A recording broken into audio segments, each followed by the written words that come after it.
Assalamualaikum warahmatullahi wabarakatuh. Alhamdulillahirrabbilalamin. Wabihi nasta'in ala umuriddin. Wassalatu wassalamu ala asyrafil anbiya'i wal mursalin.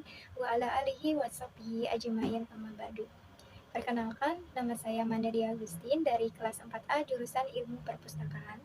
Pada video kali ini saya akan memberikan penjelasan atau menceritakan secara singkat terkait dengan tugas perpustakaan dan arsip digital, yaitu filsafat teknologi dan ide, tentang dunia manusia dan alat, yang berujuk pada buku Prancis Lim tahun 2008.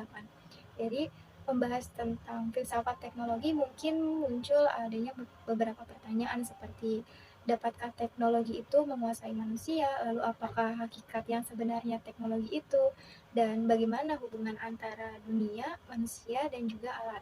Jadi pada video kali ini akan membahas secara singkat terkait dengan filsafat teknologi dengan menunjukkan berbagai perspektif filosofi yang fokusnya itu membahas pemikiran filsafat teknologi dari Don Ide. Dan juga pada pembahasan ini tuh yang pertama itu akan dijelaskan terkait dengan pengertian dari teknologi, kemudian perkembangan secara singkat teknologi itu, kemudian teknologi dalam pandangan Don Ide, metode yang digunakan, dan hubungan filsafat teknologi itu dengan dunia, manusia, dan juga alam. Jadi Don Ide ini adalah seorang filsuf, sains, dan teknologi Amerika. Jadi sebagai seorang filsuf yang dikenal seorang filsuf teknologi kontemporer, Don Ide ini melihat bahwa fenomena kehadiran teknologi itu dimaknai dengan adanya lebih positif gitu. Jadi Don Ide ini juga banyak memuat tulisan-tulisan yang bertemakan teknologi, hermeneutika, dan filsafat sains.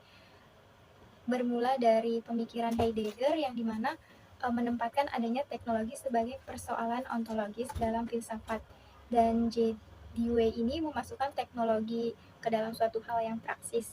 Dan juga beberapa filsuf itu mulai menaruh perhatian khusus dalam bidang filsafat teknologi seperti J. Elul, Herbert Marcuse, dan Don Ide.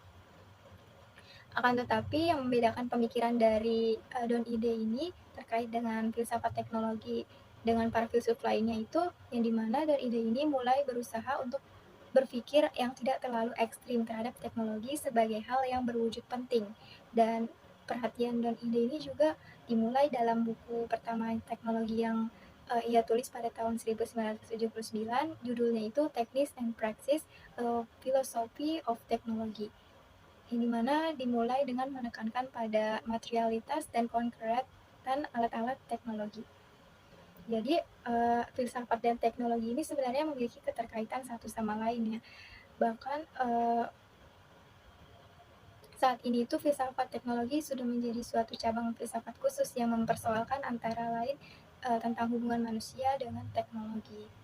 Jadi Don Ide ini menggambarkan fenomena hubungan yang terjadi antara manusia dengan teknologi itu, yang pertama, teknologi itu sebagai alat yang digunakan sebagai perpanjangan dari tubuh manusia.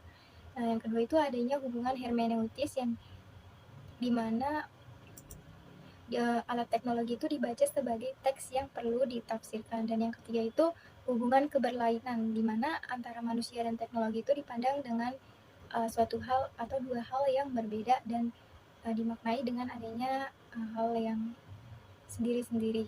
Dalam pembahasan ini jadi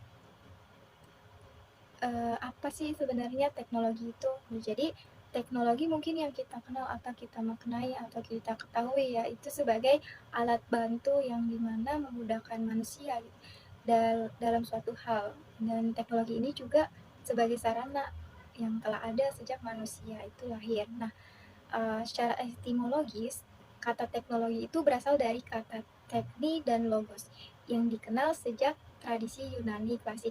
Nah, yang teknik ini berarti seni keterampilan, suatu cara atau sarana untuk mencapai suatu hasil, dan logos itu berarti ilmu atau kata.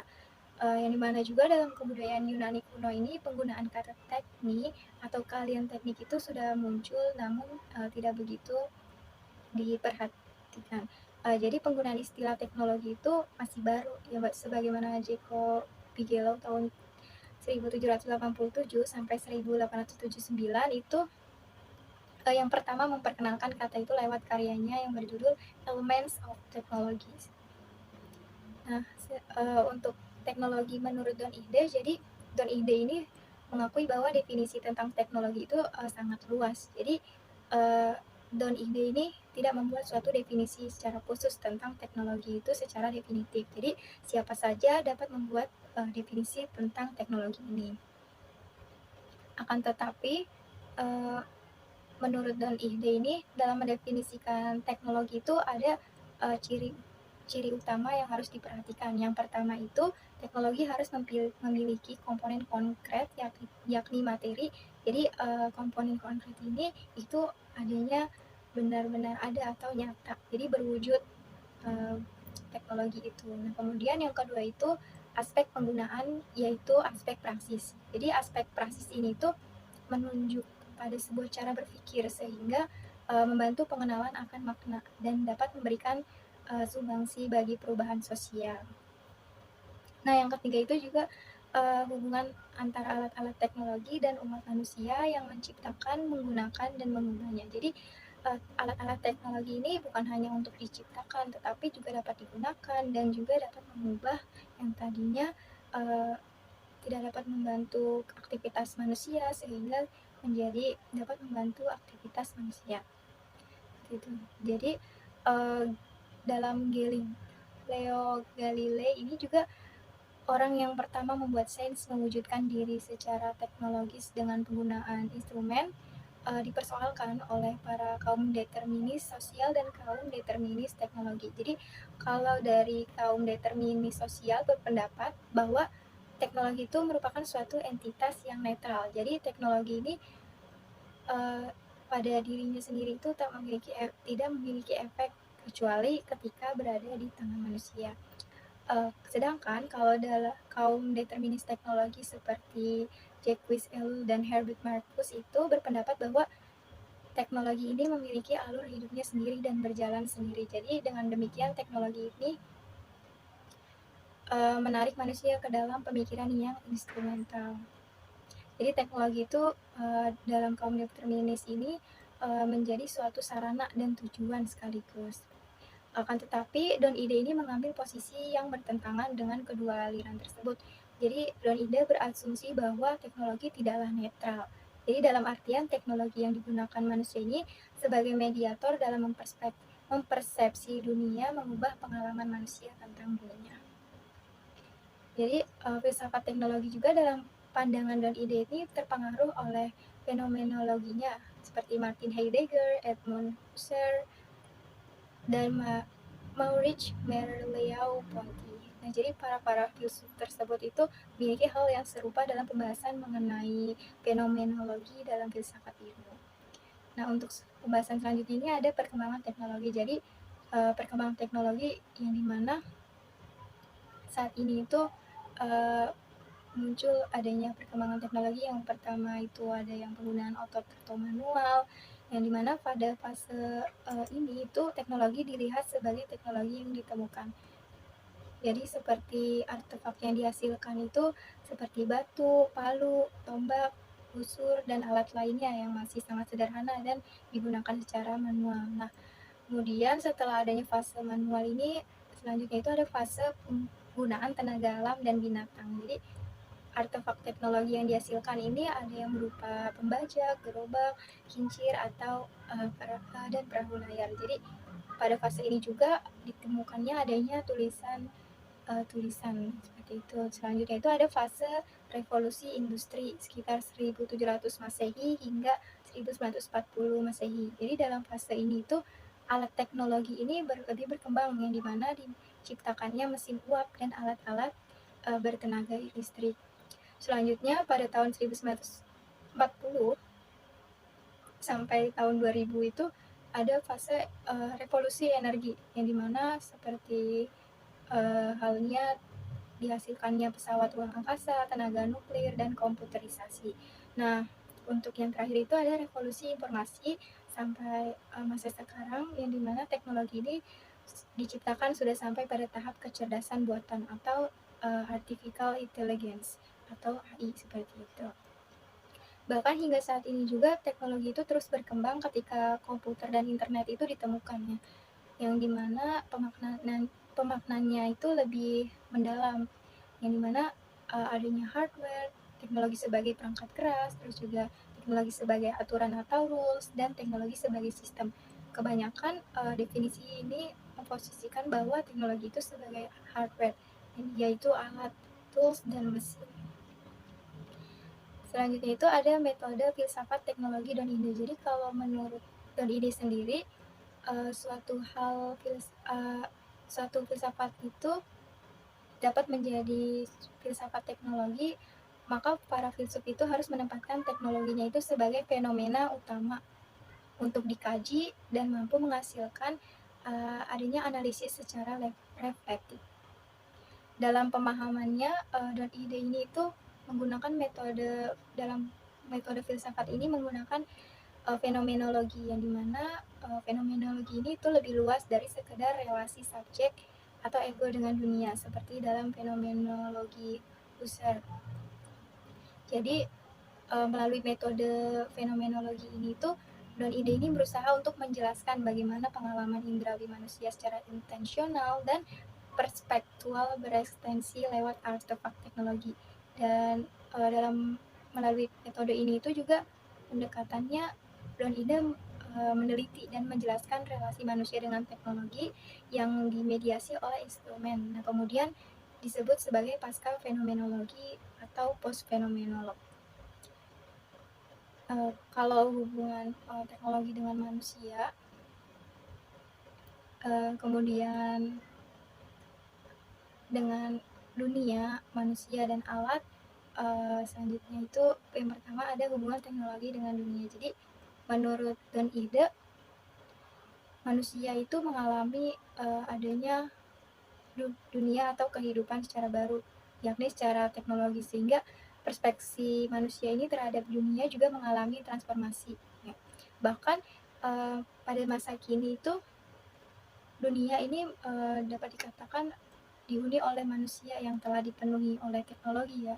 Dan pada kenyataannya manusia itu tidak dapat hidup gitu tanpa penggunaan teknologi. Semenjak manusia lahir atau bahkan ketika manusia itu tidur gitu ya, tanpa disadari manusia itu berada dalam cara pandang tentang dunia yang termediasi oleh artefak teknologi, sehingga teknologi ini merubah adanya perspektif manusia, ruang, waktu, bahkan bahasa seperti itu.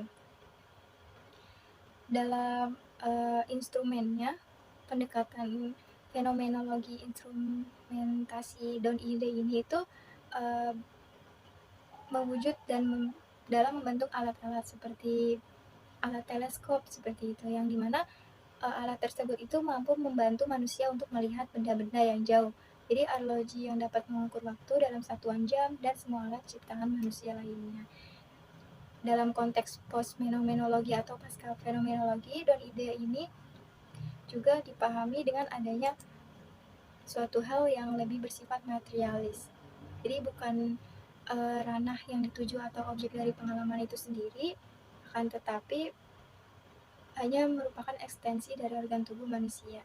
Jadi perspektif manusia ini juga mulai berkembang melalui pengalaman penggunaan artefak atau alat-alat teknologi. Dan pengalaman yang didapat manusia ini itu melalui instrumen teknologi menegaskan bahwa kenyataannya itu benar-benar dirasakan keberadaannya. Nah, untuk hubungan teknologi dengan manusia itu, perspektif manusia tentang dunia kehidupan itu merubah seiring dengan penggunaan teknologi sebagai mediator atau manusia ya, yang dimana mampu mengubah adanya pengalaman dan perspektif manusia tentang waktu, ruang, dan bahasa. Jadi dalam hal ini itu ada yang pertama itu hubungan kebertubuhan atau embodiment relation, yang diartikan sebagai alat sebagai perpanjangan dari tubuh manusia dan sebagian tubuh manusia dalam relasinya itu dengan dunia. Selanjutnya itu ada hubungan hermeneutis. Jadi diartikan sebagai alat-alat teknologi itu dibaca sebagai teks yang perlu ditafsirkan dan alat yang harus dibaca. Jika dalam relasi kebertubuhan alat yang dipakai semi transparan, maka dalam hubungan hermeneutis ini itu hermeneutis ini alat itu harus terlihat dan disadari agar dapat dibaca dan juga ditafsirkan. Salah satu contoh dalam menjelaskan hubungan ini itu seperti penggunaan termometer dalam ruangan yang ber-AC. Jadi melalui termometer yang dipasang di dalam ruangan itu kita itu dapat mengetahui suhu di luar ruangan, meskipun suhunya itu ada di dalam ruangan itu sendiri, akan tetapi itu tidak sama dengan yang ada di luar karena pengaruh AC. Sehingga pertama-tama harus terlebih dahulu menentukan bagaimana cara membaca termometer ini, sehingga dalam hal ini termometer itu hadir sebagai teks yang perlu ditafsirkan untuk mengetahui dunia yang nyata. Jadi hubungan ini itu memunculkan adanya teknologi sebagai suatu objek agar dapat dibaca. Nah, untuk selanjutnya itu ada hubungan keberlainan atau authority relation. Jadi dalam hubungan ini tuh Don Ide melihat teknologi itu dalam relasinya dengan manusia. Sebagaimana perkembangannya dunia masa sekarang di mana banyak teknologi modern yang diciptakan manusia itu kemudian menjadi berjarak dengan manusia. Contoh yang diberikan Don Ide ini itu menjelaskan bahwa hubungan ini itu seperti adanya permainan gasing. Jadi ketika seorang anak memutar gasing menggunakan tali, jadi gasing itu terus seperti berubah menjadi sesuatu yang memiliki hidupnya sendiri. Ia berputar sendiri dalam alurnya. Jadi gasing ini berputar menjadi suatu objek yang memiliki ciri yang lain. Dan hubungan ini itu menjadi mencolok pada alat-alat teknologi yang lebih canggih seperti pada program-program komputer dan teknologi-teknologi lainnya. Selanjutnya itu ada hubungan latar belakang atau background relation. Jadi hubungan dengan teknologi ini diartikan sebagai adanya keterbelakangan atau hanya seketika waktu. Jadi contohnya itu dalam penggunaan AC ya, yang hanya perlu menghidupkannya itu sekali saja. Sesudah itu ya tidak perlu diarahkan kembali gitu. Jadi AC ini sebagai alat teknologi yang semi otomatis. Jadi pertama-tama itu memerlukan tenaga manusia terlebih dahulu sebagai penggerak pertamanya. Nah, setelah itu AC-nya itu akan bekerja secara otomatis gitu atau bekerja sendiri. Jadi adanya otomatisasi setelah adanya penggerakan manusia ini. Nah, contoh lainnya itu ada AC atau yang mirip dengan AC ini penerangan ruangan seperti lampu. Jadi kalau lampunya setelah dinyalakan lampu setelah dinyalakan itu tidak lagi menjadi suatu objek perhatian atau intensionalitas manusia, tetapi hal itu tersebut masih tetap mempengaruhi persepsi manusia tentang cahaya atau penerangan. Jadi penggunaan alat-alat teknologi ini berada di latar belakang. Bagaimanapun juga masih tetap mengubah pengalaman manusia, sama halnya dengan relasi manusia dengan teknologi lainnya. Nah, selain itu juga teknologi ini itu dalam perspektif manusia itu mengubah adanya perspektif waktu, kemudian ruang, bahasa. Dalam perspektif waktu itu sebagai contoh. Jadi arloji gitu ya. Arloji ini yang dimana menjadi suatu alat teknologi yang sangat penting gitu ya, dan berpengaruh dalam perkembangan sejarah peradaban manusia di kalangan barat. Seperti contoh misalnya masyarakat petani yang dimana bercocok tanam mengikuti pergerakan musim, peredaran matahari dan bulan, itu tidak ada ketergantungan dengan arloji sebagai alat penunjuk waktu untuk bercocok tanam. Jadi hal ini tuh berbeda dengan masyarakat yang menggunakan arloji untuk mengukur waktu. Mereka itu tidak melihat tanda-tanda alam seperti kedudukan matahari ataupun bulan untuk mengukur waktu. Jadi ya cukup dengan melihat arloji orang itu langsung mengetahui waktu gitu ya. Seperti di kalangan barat di mana orang itu sering mengatakan time is money. Jadi waktu itu adalah uang. Dalam hal ini tuh diartikan bahwa waktu yang diukur itu dengan sistem jam itu selalu menunjukkan kepastian gitu. Jadi semakin menyimak fenomena ini itu, dan ide itu berpendapat bahwa pada masa sekarang itu bukan hanya alam, melainkan diri manusia sendiri dibaca melalui alat-alat teknologi. Nah, selanjutnya itu ada teknologi mengubah perspektif ruang, yang dimana terjadi setelah diciptakannya peta itu untuk melukiskan permukaan bumi. Jadi cara perspektif ruang ini juga mengakibatkan adanya terjadinya reduksi terhadap apa yang ada di sekitar, seperti itu. Dengan teleskop, mungkin pandangan manusia itu hanya terfokus dan terkesan mengabaikan suatu hal atau bahkan menghilangkan pemandangan lain di sekitar atau inderanya, sehingga menjadinya fokus adalah indera penglihatannya saja, seperti itu. Selanjutnya yaitu hubungan teknologi dengan alat. Jadi dalam dunia teknologi saat ini itu semakin lama semakin canggih ya, dengan adanya alat-alat yang dapat membantu manusia dan juga diciptakan oleh manusia, sehingga kecenderungan arah ini yang tidak disadari itu ada pada alat atau yang disebut dengan latent telic. Jadi latent telic ini tuh istilah yang digunakan oleh Don Ida dalam menjelaskan bagaimana suatu kecenderungan itu ada pada tujuan yang tidak disadari dalam penciptaan alat teknologi yang lebih canggih, terutama dalam kaitannya dengan relasi manusia dengan dunia yang termediasi oleh instrumen teknologi. Jadi dalam menjelaskan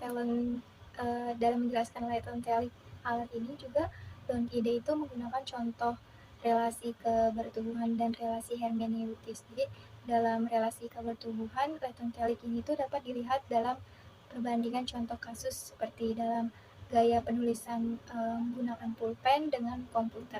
Jadi pulpen yang dimana digunakan untuk menulis dengan tangan di atas kertas, dan komputer itu